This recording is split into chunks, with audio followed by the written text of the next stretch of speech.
नमस्ते, निधि ऑफिशियल में आपका स्वागत है। और आज हम चर्चा करेंगे अभी जो 10th और 12th की परीक्षाएं चल रही हैं या अलग अलग प्रतियोगी परीक्षाओं के जो परिणाम आ रहे हैं और उस आधार पे जो नया जजमेंट शुरू हुआ है या होता है हर साल हर बार, उस चीज़ के बारे में आज हम चर्चा करेंगे।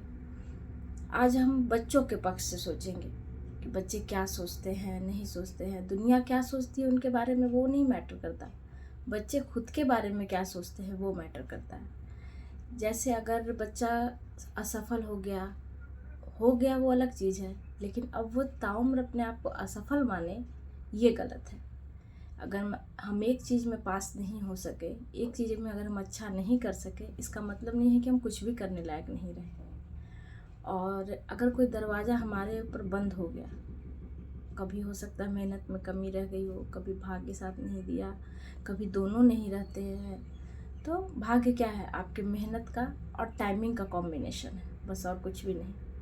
तो अगर ये नहीं हो सका और आप असफल हो गए, तो इसका एक दरवाज़ा बंद हुआ तो इसका क्या करते हैं हम लोग? सारे दरवाजे खुद बंद कर देते हैं। फिर अब कुछ नहीं हो सकता, अब कुछ नहीं कर सकते, ऐसा कुछ नहीं हो सकता जो हम नहीं कर सकते, ऐसा कुछ नहीं है जो हम कर सकते हैं।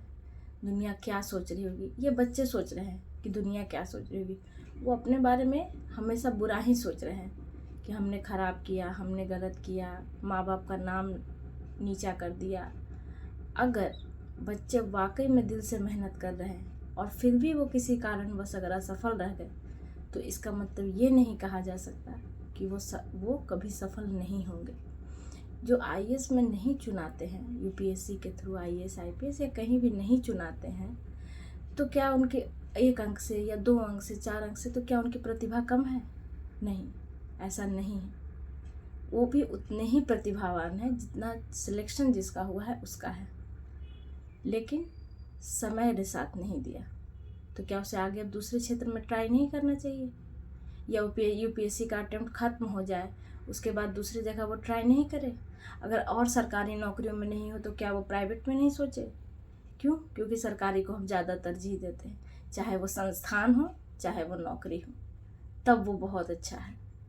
अगर वो कोई व्यक्ति है जो, या कोई बच्चा है जो प्राइवेट से पढ़ रहा है या प्राइवेट में नौकरी कर रहा है, तो उसकी उतनी अहमियत नहीं दी जाती है।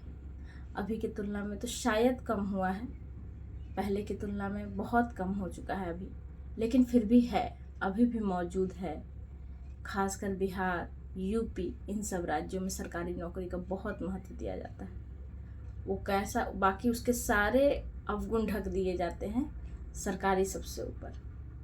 तो बच्चों को ये समझना चाहिए कि अगर सफल नहीं हो सके किसी भी परीक्षा में, तो इसका मतलब ये नहीं है कि सारे दरवाजे बंद हो गए। कहीं ना कहीं कुछ ना कुछ अच्छा हो सकता है, और एक परीक्षा किसी का जीवन तय नहीं कर पाती है। इसलिए हम अपने बच्चों को हमेशा प्रोत्साहित करें, ना सिर्फ अपने बच्चों को, बल्कि हमारे आसपास के जितने हमारे बच्चे मौजूद हैं, चाहे वो रिश्तेदारी में हो, दोस्त में हो, जो भी हो, उन्हें हमेशा ये इस बात का ध्यान दिलाइए कि वो अकेले नहीं हैं। किसी भी परीक्षा में वो अकेले नहीं है, चाहे वो जीवन की हो, चाहे वो पढ़ाई से रिलेटेड हो। Thank you.